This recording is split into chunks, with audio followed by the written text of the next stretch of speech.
What is going on, my YouTube family? Welcome back to the Gaming Brigade. And one thing you've heard me recently say at the channel is that right now, as we're waiting for information in regard to Year 5 Season 2, my main focus has been farming for certain items that have eluded me, whether it's a 13% protection from Elite mod or a bunch of other things that I know will help improve my builds, because we know with Year 5 Season 2, we will see the return of incursions. And in my opinion, now is a perfect time to farm for certain things in the game because there really isn't that much else to do at the moment. And I wanted to share with you a build that I use in either missions, control points, countdown. It doesn't matter. This thing can pretty much do it all. Now, if you happen to be new here, feel free to hit that subscribe or join button. If you enjoyed this, you could hit that like button as well. And we are having a giveaway for an Xbox Series S. We're giving away 2, and all you need to do to enter is either subscribe here or follow on Twitter, and the winners will be announced October 1st of this year. As always, I'm showing you a little bit of gameplay footage, then the build breakdown, then some more footage at the end. And remember, especially for those of you that are new and returning, this is just a template. The most important thing when you're putting a build together is to truly take your time and make a build your own. Now at this point, we're going to jump right into the build breakdown, starting with the specialization. I'm using Gunner because with this version of the build, I'm using the Banshee Pulse, and that is only available with this specialization. Now you do have other options as well. However, always remember, regardless of which specialization you choose, have the proper weapons activated in your weapon skill tree. That way, no matter if you're using your primary or secondary, you are always getting that 15% weapon damage bonus. Now based on my thumbnail and title of this video, it should be no surprise that my primary weapon is St. ELMO'S engine. It is easily my favorite assault rifle in the game. Now I do have this at expertise level 7, as I happen to have a lot of builds in this game centered around this, so I want to make leveling this thing up a priority. Now the reason it is so effective is not only because of its talent, where shooting an enemy with this weapon will give you 1 stack. At 100 stacks, the next magazine will be filled with shock ammo, but when we look at the mods, you can see you're getting that 20% crit hit damage bonus, 30 extra rounds, 20% weapon handling, and an extra 20% crit hit chance as well, which makes this thing an absolute monster. For my secondary, I'm using the Dark Winter SMG. Absolutely love this weapon, but you can really put anything you want here. If you don't have this, you could use a regular SMG with a regular talent killer on it. You could also use a shotgun. Again, it is completely and totally dealer's choice. And when it comes to my handgun, I do not really use it with this build, so again, put anything you like there. Now we move on to the gear itself. We have 4 strikers, 1 Grupo, and the Coyote's mask, which you see on screen. Now this happens to be one of those must-have exotics in the game, and you can farm for it anywhere the mask is the targeted loot. It has the talent pack instincts, where you and your allies gain a bonus based on the distance of the last enemy you hit. Now one thing you always want to take into consideration is how you actually play the game, and I will give you a quick breakdown of the stats when we get to the end of the video and just go over a few things you want to be aware of. Now moving on to the body armor, it's the 1 piece of Grupo, which is going to give us that 15% crit hit damage bonus. I'm also using the talent Unbreakable, and with that talent, when your armor is depleted, it repairs 95% of your armor. The cooldown is 60 seconds, and on every single piece of gear, I'm trying to stack crit hit chance and crit hit damage everywhere I can, and again, at the end of the video, we will go over those numbers. Now moving on to the holster, it is the first of 4 pieces of the Striker's gear set. We are running all 4, so we get all of the gear set bonuses. 2 pieces 15% weapon handling, 3 pieces 15% rate of fire, and 4 pieces Striker's Gamble, where weapon hits increase total weapon damage by 0.65%, stacking up to 100 times. Again, the rest of these pieces, you are going to see me trying to stack that crit hit chance and crit hit damage like I mentioned before. And you'll also notice on some of these pieces, I re-rolled my core attribute to armor because I like sitting at about 1.1 million base no matter what, even if I am using Unbreakable. Because if that talent is proc, you want to make sure you can still survive while that talent is on cooldown. And finally, we come to the backpack. It is the last piece of Strikers. And because we are using the Striker bag, that is going to increase the total weapon damage gain per stack of Striker's Gamble from 0.65% to 1%, which is a nice jump. We finally make our way to the skills. And I'm using the Crusader Shield just in case things get sideways, and the Banshee Pulse, which again is only available with this specialization. You can use any 2 that you want. It is completely up to you. And as we look at the numbers, and remember, this is going to be based on a watch that has a shade level of 1000. If you do not have one at that point, you will not be able to hit certain numbers that you see. And obviously, you need to take your gear into consideration as well, but you can see I'm sitting at 54% crit hit chance. Remember, the max is 60, and 151.9 crit hit damage. And again, that's without any of the bonuses from the gear, which now takes me to talking about Coyote's mask real quick. And for those of you that either just picked this up or you're getting used to using it, whether you play solo or in a group, one recommendation I have is use certain tools that you have at your disposal, like the firing range, to get an idea of how far you typically are from NPCs when you choose to fire your weapon. And the main reason I say that is because the manner in which you choose to play this game is going to have an effect on how that mask works for you. I know for me, I'm usually between that 0 to 15 meter range, and I'm usually focus firing as well, which means I'm going to have that extra 25% crit hit damage usually running non-stop. I sincerely hope this video helps you out, and as always, if you have questions, comments, or feedback, please let me know. Most of you know by now that one of my favorite aspects about putting these build videos together is the family that we have here at the channel, so if you have any tips and tricks you want to pass along to new and returning players, please let me know, as the main goal is to help out as many people as we can. That is going to do it for this video, my friends. As always, I want to thank you for your incredible support of this channel. Now remember, we do have the PTS starting this Friday. I will be bringing you all of that information, different live streams, things like that, and as I mention at the end of every one of these. If you happen to be new here, feel free to hit that subscribe or join button. If you enjoyed this, you could hit that like button as well, but most importantly,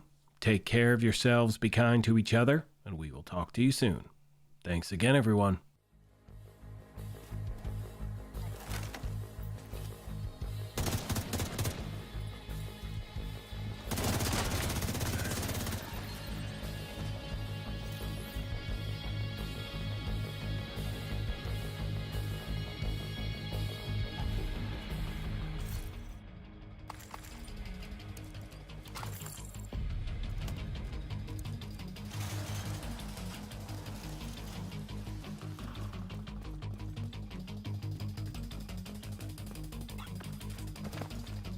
Found it.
All clear.